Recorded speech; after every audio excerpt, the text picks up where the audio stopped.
Hey there, I'm Tucker and you're watching D&D Daily. Today we're talking about the Retaliator, he who strikes last.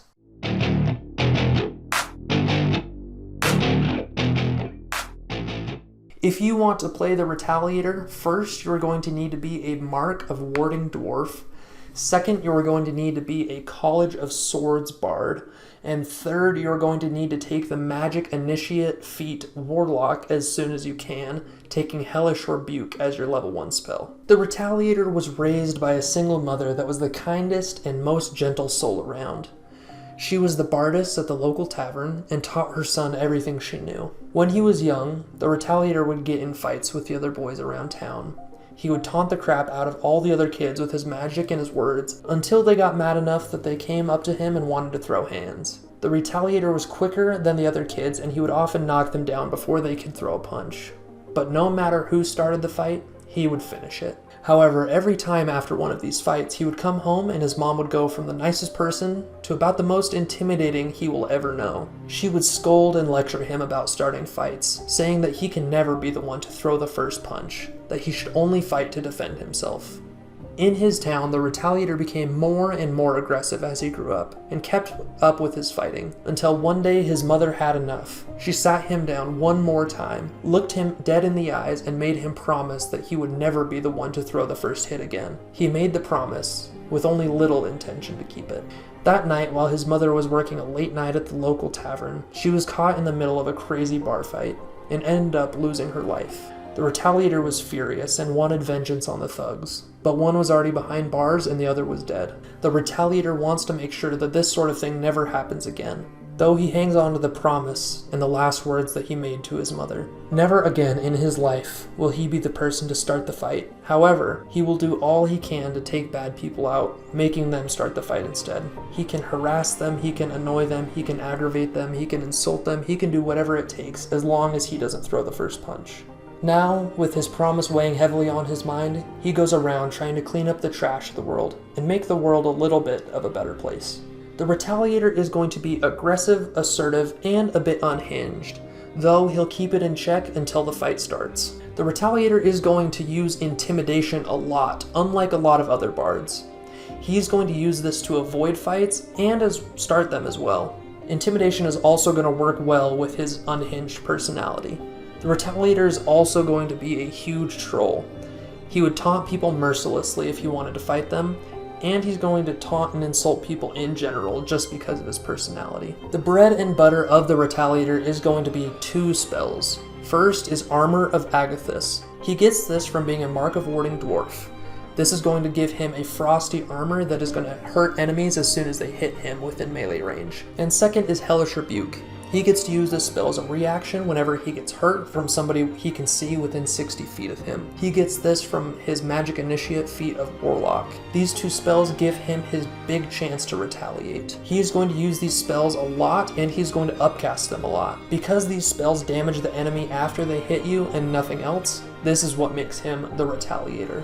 Being a College of Swords Bard, he was also going to rely a lot on dual wielding his scimitars. A cool thing about the College of Swords is that these scimitars are also his spellcasting focus, which allows him to hold both swords and cast his spells simultaneously. Be sure to flavor all your spells using his swords in the casting. As a College of Swords Bard, he also has his Blade Flourishes. He's going to use these specifically after he's done wanting people to hurt him. If he's run out of spell slots for Armor of Agathis and Hellish Rebuke, he'll turn to his Blade Flourishes, specifically the Defensive Flourish. The Defensive Flourish allows him to increase his attack damage slightly and increase his AC for 1 turn. This, along with the tankiness he gets from Armor of Agathis, is what's going to allow him to be a little bit more of a frontline caster. The Retaliator will do very well against a lot of little melee units because his Armor of Agathis can hurt them, but he won't do so well against a big bruiser, mainly because his Armor of Agathis doesn't get as many uses. One great thing about Armor of Agathis and Hellish Rebuke being his main spells is it leaves his concentration open for another spell. However, I wouldn't rely on this too much because he's going to be in melee fighting, so his concentration will get broken pretty easily. You would imagine that he would run headlong into every combat. However, if combat is with a ranged enemy, or an enemy that does a lot of AoE damage, he wouldn't just rush head in. He would be smart about it. He would find cover and look for tactical advantages against these enemies. One thing the Retaliator does have to use against ranged and AoE damage dealers is Eldritch Blast. He gets this from his Warlock Magic Initiate, and this allows him to actually use long-range combat. I would flavor this as him swinging his sword, sending crackling energy out of the tips of his swords mid-swing. You would think that being grappled would also be a weakness of the Retaliator. However, with the spell Dissonant Whispers, he can create forced movement against his enemy, which breaks this grapple. This is going to be his main way of dealing with grapples. However, if this fails, he still has decent acrobatics to escape these situations. Out of combat, the Retaliator could definitely be the face of the party with a high charisma. However, he would probably focus mainly on intimidation to reflect his aggressive personality. However, you could change this however you needed. The Retaliator could also be the infiltrator because he has a decent dex. He might not be the best at it in the party, but he could fill in a gap. Also, the Retaliator is a bard, so he is going to have a lot of utility spells, support spells, and healing spells, along with bardic inspiration, which is going to give your party a lot better skill checks in many situations. In the Retaliator's downtime, he would go to bars and taverns around town. If he met somebody he didn't like, he would definitely turn that situation into a combat situation through his taunts, insults, and intimidation. This is his best way of cleaning up the trash of the world. The bar trash is who killed his mother, and that is where he's going to start his cleanup. The first key mechanic for the Retaliator is that you are going to need a high charisma and a high dex. He needs to have at least a +2 to his dex to make use of his medium armor, which he gets from being a College of Swords bard. And your third stat is going to be Constitution. Another option for you to think about for key mechanics is Glyph of Warding. Glyph of Warding is expensive and is pretty extra, and you would need to talk about it with your DM. However, you can attach a Glyph of Warding to your armor or your swords with a command word and store a spell inside it. Then mid-combat, you can say that command word and it'll trigger that spell. Because Glyph of Warding targets the creature that triggered it for the spell, it would be good on a command word for spells like Armor Vagathis. However, it might be good for other spells like Hellish Rebuke if you set the trigger to taking damage. Now, the weaknesses of the Retaliator is going to be his ranged combat and combat against AoE damagers. This is going to be where Eldritch Blast comes into play, but Eldritch Blast is just not quite as good as he would be in melee. That is just not his specialty.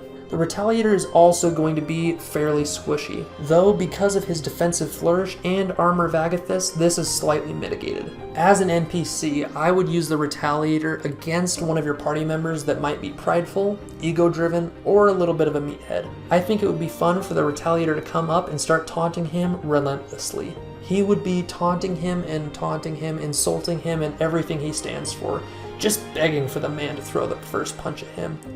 Then, as soon as the hit is delivered, the party member would get absolutely wrecked by the Retaliator. He would take Armor Vagathis damage, he'd probably take Hellish Rebuke, and the Retaliator would begin his onslaught. I think the Retaliator could also be used as a bad guy, not as a big bad guy, but a bad guy nonetheless. He would have a lot of pride and thinks himself above everyone else. He would never throw the first punch, less as a backstory promise to his mother, and more as he thinks that he's better than everyone else and doesn't need to have the advantage of the first punch. And in these situations, he would probably be less likely to taunt and more likely to show how much better he is simply by avoiding combat and waiting for others to start it.